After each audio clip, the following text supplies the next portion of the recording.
गरीब माँ और 5 बेटियों का गाजर घर। बाबूजी, रोटी बना दी है, खा लीजिएगा, मैं खेत पर जा रही हूँ। तभी खटिये पर से बूढ़ा रामा खांसते हुए बोला, अरे बहू, ये ले, मेरी शॉल लेती जा, बाहर बड़ी ठंड पड़ रही है। नहीं बाबूजी, इसकी जरूरत आपको ज्यादा है, क्योंकि घर में ओढ़ने को एक भी कंबल नहीं। माँ, आज हम तीनों भी आपके साथ चलेंगे खेत पर। पर बच्चों, तुम्हारे पास स्वेटर भी नहीं, सर्दी लग जाएगी। माँ, जल्दी तो आपको गुलिया दीदी और तानी दीदी को भी लगेगी। अगर हम जब एक साथ मिलकर खेत पर काम करेंगे तो ज्यादा पैसे आएंगे और फिर हम कंबल खरीद लेंगे। मेरा राजा बेटा कितना समझदार हो गया है, माँ के दुख को समझने लगा है। सरिता अपने बच्चों के साथ खेत पर आती है, जो कि जंगल के पास पड़ता था। बच्चों, हमें आज के आज खेत जोतकर गाजर की फसल बोनी है। सरिता की चारों बेटियां और राजा भी कड़ी मेहनत से बंजर खेत को जोतते हैं और फिर सब मिलकर खेती करते हैं। दिन बीतते हैं। एक रोज जब सरिता घर आती है तो वो अपने पति को घर में जुआ खेलते देखती है। अरे बिरजू, भूख लगी है। ये ले, दारू 2 घूंट मार ले। अरे खाली दारू, इसके साथ कुछ चखना मिल जाता तो मजा आ जाता। अरे देख बिरजू, तेरी लुगाई आ गई। बिरजू को घर में जुआ खेलते देखकर सरिता बौखला कर बोली, अजी, तुमको शर्म नहीं आती? घर में जुआ खेलते और दारूबाजी करते। तो फिर बोली, अरे जानती नहीं, पति परमेश्वर होता है और पत्नी की जगह पति के पैरों में होती है। चल जल्दी से मेरे लिए अंडा ऑमलेट बना और गरम रोटी भी। तुम्हें अब मुफ्त का खिलाने को राशन नहीं मेरे पास। 6 बच्चे हो गए हैं, जानती भी हो इन सब का पेट कितनी मुश्किल से पाल रही हूँ मैं। तुम्हें तो जिम्मेदारी से मतलब ही नहीं। घर में बूढ़ा बीमार पिता है, तुम तो कमाने गए थे ना, फिर क्या हुआ? आते ही पैसे मांगने लगी। पति ने खाया पिया कि नहीं ये तेरा बाप पूछेगा। नशे में तो बिरजू सरिता से अकड़ते हुए अपनी चमड़ी की चप्पल निकालकर उसे बहुत पीटता है। ये ले, और लड़ाई की जबान। मैं कमाता नहीं तो क्या इस घर में मेरी इज्जत नहीं होगी? ये ले।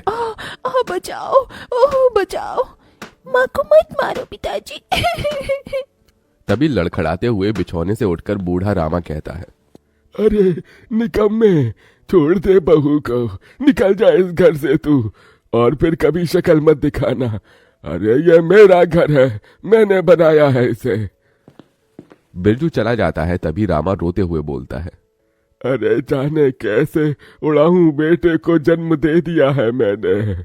मेरे हाथों भारी गलती हो गई जो इसे तेरी शादी कराई। बहू माफ कर दे मुझे।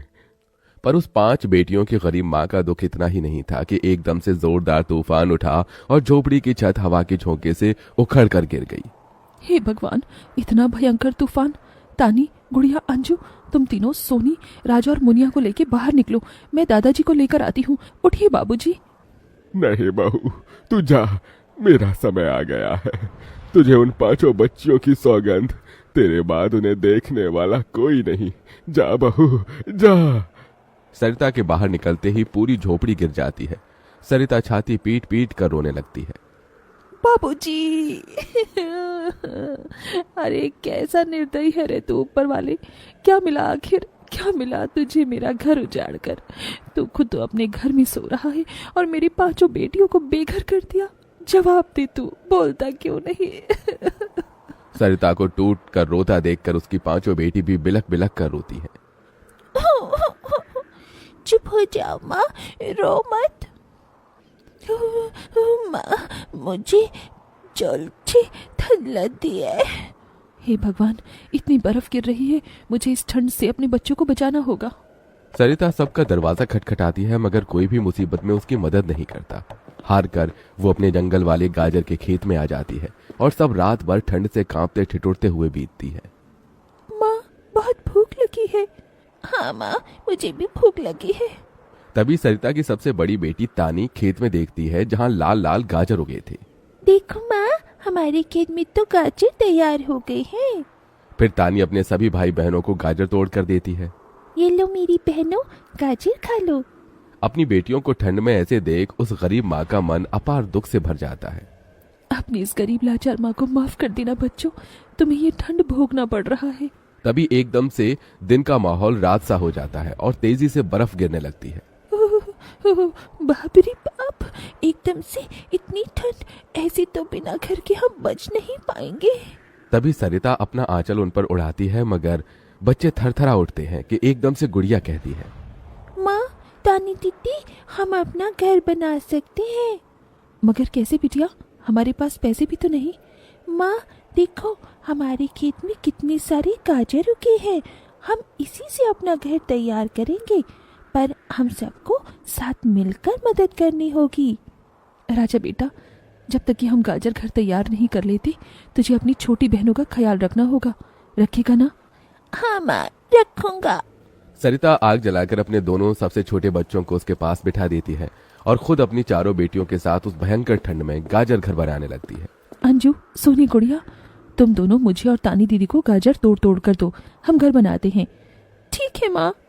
गरीब माँ बेटियां मिलकर गाजर घर बनाती हैं, मगर घर एकदम से ढह जाता है, जिससे सरिता दुखी हो जाती है। कितनी मेहनत से ये गाजर घर बनाया था हमने, मगर सारी मेहनत बेकार चली गई।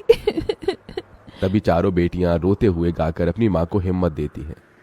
जिंदगी की यही रीत है, हार के बाद ही जीत है, थोड़े आंसू है थोड़ी हंसी, आज गम है तो कल है खुशी, जिंदगी की यही रीत है, हार के बाद ही जीत है। मेरी बच्चियों। रोते हुए सरिता अपनी बेटी को गले से लगा लेती है।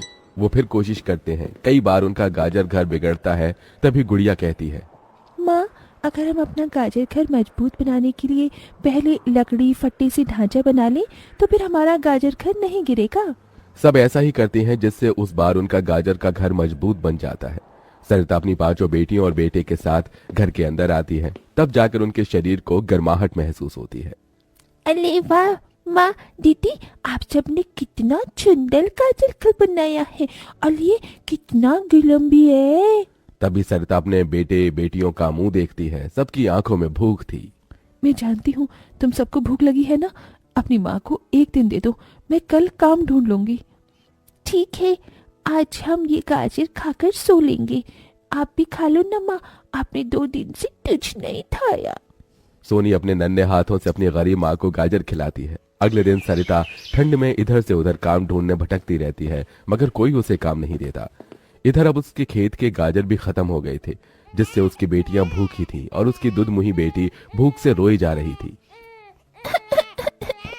माँ, मुन्ना को भूख लगी है, उसे खाना चाहिए। छोटे बच्चे खाना नहीं खाते राजा, इसे दूध पीना है। हे बसुरी बजैया, एक माँ की ममता की इतनी भी परीक्षा मत लो कि वो अपने बच्चे को दूध भी ना पिला सके। तभी सरिता को द्वार पर एक गाय के रंभाने की आवाज सुनाई दी।